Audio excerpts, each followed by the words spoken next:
Clustal accountancy numerical problem solutions प्रस्तुत किए जा रहे हैं eduxit.com द्वारा। इस वीडियो में हम प्रदान करने वाले हैं reconstitution of A partnership firm, admission of A partner, problem 15 solution. हमारा प्रॉब्लम स्टेटमेंट है the books of Ram and Bharat showed that the firm's capital on a specific date in the year 2000 XF was 5 lakh rupees and the profits for the last 5 years। Ram और भरत की पुस्तकों से पता चला कि वर्ष 2000 XF में अकाउंटिंग पीरियड के अंतिम दिन फर्म की पूंजी 5 लाख रुपए थी और पिछले 5 वर्षों में लाभ 2000 XE 40,000 rupees, 2000 XD 50,000 rupees, 2000 XE 55,000 rupees, 2000 XB 70,000 rupees and 2000 XA 85,000 rupees. Calculate the value of goodwill on the basis of 3 years purchase of the average super profits of the last 5 years, assuming that the normal rate of return is 10%. पिछले 5 वर्षों के average super profits के 3 वर्षों के क्रय के आधार पर goodwill का मूल्य ज्ञात कीजिए, ये मानते हुए कि सामान्य प्रतिफल दर 10% है। देखिए, इस मामले में हमें गुडविल के मूल्य की गणना करनी है। जैसा कि हम जानते हैं, जब कोई बिजनेस होता है तो उसकी गुडविल भी होती है। इस मामले में हमें एवरेज सुपर प्रॉफिट्स का उपयोग करके गुडविल की गणना करने के लिए कहा गया है। अतः गुडविल की गणना का सूत्र एवरेज सुपर प्रॉफिट्स को क्रय वर्षों की संख्या से गुणा करने के बराबर है।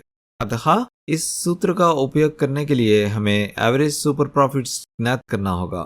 ये भी ध्यान दें कि हमें गुडविल की गणना 3 वर्षों की क्रय अवधि के एवरेज सुपर प्रॉफिट्स के आधार पर करनी है, इसलिए हम इस सूत्र का उपयोग करते हैं। Average super profits average actual profits में से नॉर्मल प्रॉफिट्स घटाने के बराबर होता है। तो यहाँ ध्यान दें कि इस गणना के लिए हमें 2 अलग अलग प्रॉफिट्स की आवश्यकता है, एवरेज एक्चुअल प्रॉफिट्स और नॉर्मल प्रॉफिट्स। अब प्रॉब्लम में ये दिया गया है कि एवरेज सुपर प्रॉफिट्स पिछले 5 वर्षों का होना चाहिए, इसलिए हम इस सूत्र का उपयोग करते हैं।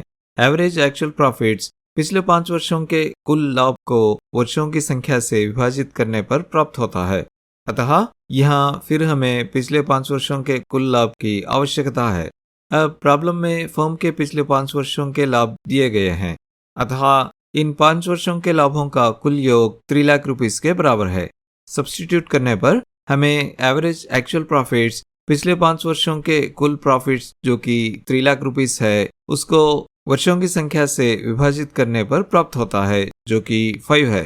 5 से कैंसिल करने पर 5 1 5 60,000 होता है।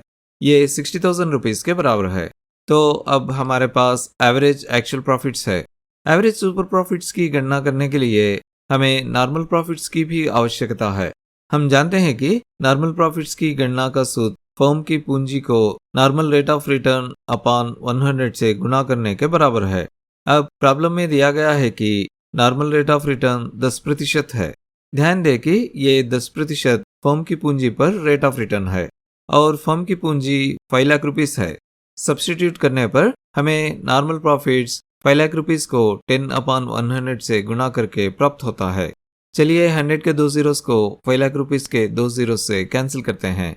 अब यदि हम शेष 5,000 रुपीस को 10 से गुणा करें तो हमें 50,000 रुपीस प्राप्त होते हैं। तो अब हम एवरेज सुपर प्रॉफिट्स कैलकुलेट करने के लिए एवरेज एक्चुअल प्रॉफिट्स और नॉर्मल प्रॉफिट्स दोनों की जानकारी है। हमें average super profits 60,000 rupees minus 50,000 rupees के रूप में मिलता है। ये 10,000 रुपीस के बराबर है। अब चूंकि हम एवरेज सुपर प्रॉफिट्स जानते हैं, अब हम गुडविल की गणना कर सकते हैं। अब आपको याद दिलाने के लिए हमें 3 वर्षों की खरीद के आधार पर गुडविल का मूल्य ज्ञात करने के लिए कहा गया है। अतः खरीदे गए वर्षों की संख्या 3 है। सब्स्टिट्यूट करने पर हमें गुडविल 10,000 रुपीस को 3 से गुणा करने पर प्राप्त होती है। ये 30,000 रुपीस के बराबर है। अतः फर्म की गुडविल 30,000 रुपीस है। और इसी के साथ हम इस प्रॉब्लम के सॉल्यूशन के अंत तक पहुंच चुके हैं और आप इस वीडियो को यहाँ तक देखने के लिए थैंक यू वेरी मच। हमने स्टूडेंट्स को इफेक्टिव और एफिशिएंट लर्निंग सॉल्यूशंस देने के लिए eduxit.com को स्टार्ट किए हैं। हमारे सारे वीडियोस देखने के लिए इस चैनल को ज़रूर सब्सक्राइब कीजिए। हर नया वीडियो पब्लिश होते ही नोटिफिकेशन पाने के लिए बेल आइकन को क्लिक करना मत भूलिए। और अगर आपको ये वीडियो पसंद आया तो इस वीडियो को लाइक करना मत भूलिए।